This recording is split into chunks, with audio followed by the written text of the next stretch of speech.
Il était une fois, au cœur de la savane africaine, un jeune lionceau abandonné par sa troupe. Faible et seul, le lionceau errait dans les vastes plaines, affamé et effrayé.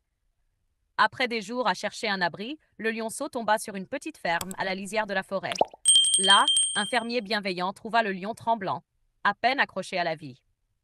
Le fermier, bien qu'il sache le danger de s'occuper d'un animal sauvage, eut pitié du lionceau et décida de s'en occuper. Il ramena le jeune lion chez lui et le mit dans l'enclos avec ses chèvres, les seuls animaux qu'il possédait. Le lionceau, maintenant entouré de chèvres, commença à devenir fort et en bonne santé sous la protection du fermier. Le fermier le nourrissait de lait et s'en occupait comme s'il s'agissait de l'une de ses chèvres. Et bientôt, le lionceau crut qu'il appartenait au troupeau. Au fur et à mesure que le lion grandissait, il essayait d'imiter les bêlements des chèvres. Jour après jour, il tentait de produire les mêmes sons, mais peu importe ses efforts, sa voix ne correspondait pas. Au lieu de bêler, il produisait des grognements étranges, graves et décalés. Le jeune lion devint frustré, désireux d'être comme les chèvres. Il redoubla d'efforts, mais plus il essayait, moins il y parvenait. Un jour, alors qu'il tentait à nouveau de bêler, un son différent sortit, un rugissement profond et puissant.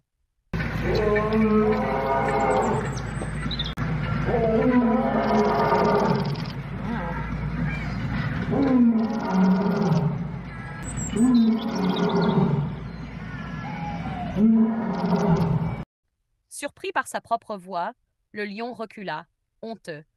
C'était fort, imposant, et rien à voir avec le doux bêlement des chèvres. Le lion, se sentant mal à l'aise et embarrassé, se cacha dans un coin de l'enclos, craignant d'avoir fait une terrible erreur. Mais ce rugissement avait aussi réveillé quelque chose de profond en lui. Au fil des jours, le lion commença à comprendre qu'il n'était pas une chèvre, peu importe à quel point il le voulait. Le rugissement, bien qu'il l'effrayât, était un rappel de qui il était vraiment. Peu à peu, le lion accepta qu'il était différent des chèvres.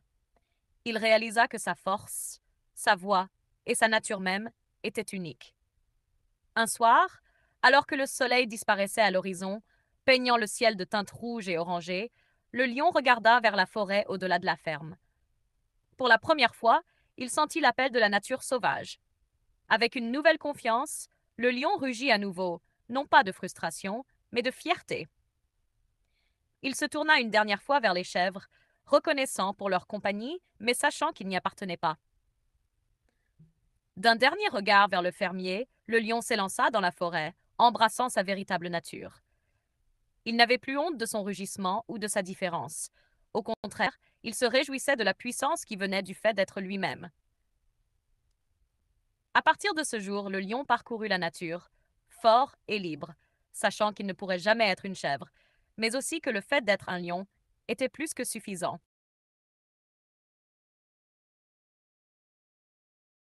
Once upon a time, in the heart of the African savannah, a young lion cub was abandoned by its pride. Weak and alone, the cub wandered the vast plains, hungry and frightened. After days of searching for shelter, the cub stumbled upon a small farm on the edge of the wilderness. There, a kind farmer found the trembling lion, barely clinging to life. The farmer, despite knowing the danger of raising a wild animal, took pity on the cub and decided to care for it. He carried the young lion back to his farm and placed it in the pen with his goats, the only animals he had.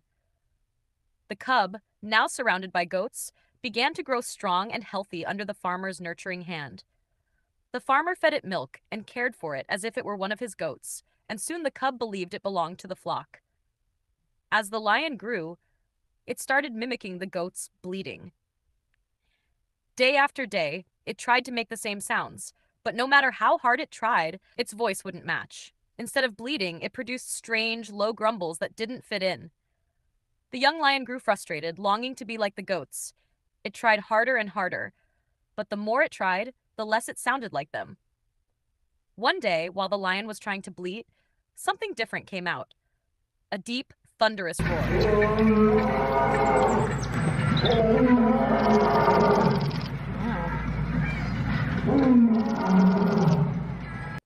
Startled by its own voice, the lion recoiled, ashamed. It was loud, powerful, and nothing like the gentle bleating of the goats. The lion, feeling out of place and embarrassed, hid in a corner of the pen, fearing it had made a terrible mistake. But the roar had also awakened something deep inside the lion. As days passed, the cub began to understand that it was not a goat, no matter how much it wanted to be. The roar, though it frightened him, was a reminder of who he truly was. Slowly, the lion began to accept that it was different from the goats.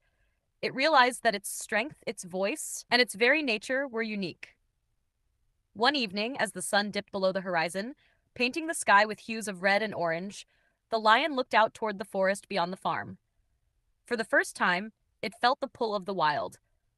With newfound confidence, the lion roared once more, not out of frustration, but out of pride. It turned to the goats one last time, thankful for their company, but knowing it didn't belong. With a final glance at the farmer, the lion dashed off into the forest, embracing its true nature. It was no longer ashamed of its roar or its difference. Instead, it reveled in the power that came from being itself. From that day on, the lion roamed the wild, strong and free, knowing that it could never be a goat, but also knowing that being a lion was more than enough. 1. Pourquoi le fermier a-t-il décidé de s'occuper du lionceau abandonné malgré le danger potentiel? 2. Comment le lionceau se sentait-il en vivant parmi les chèvres et en essayant d'imiter leur bêlement?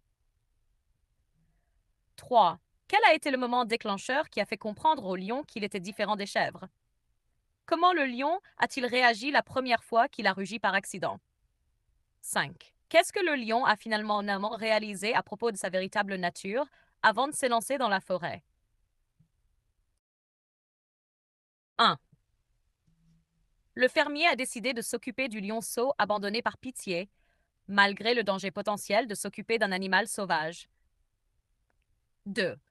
Le lionceau se sentait frustré en vivant parmi les chèvres, car il essayait d'imiter leur bêlement, mais n'y parvenait pas, ce qui le rendait malheureux de ne pas être comme elles.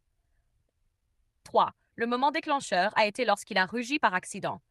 Ce rugissement, différent du bêlement des chèvres, lui a fait comprendre qu'il était fondamentalement différent d'elles. 4. La première fois qu'il a rugi par accident, le lion a été surpris et honteux, car le son ne ressemblait pas à celui des chèvres et il avait peur d'avoir fait une erreur. 5. Le lion a finalement réalisé qu'il ne pourrait jamais être une chèvre et qu'il devait accepter sa véritable nature de lion, ce qu'il a fait avec fierté avant de s'élancer dans la forêt. 1. Why did the farmer decide to take care of the abandoned lion cub despite the potential danger? 2. How did the lion cub feel living among the goats and trying to imitate their bleating? 3. What was the triggering moment that made the lion understand it was different from the goats? 4. How did the lion react the first time it roared by accident?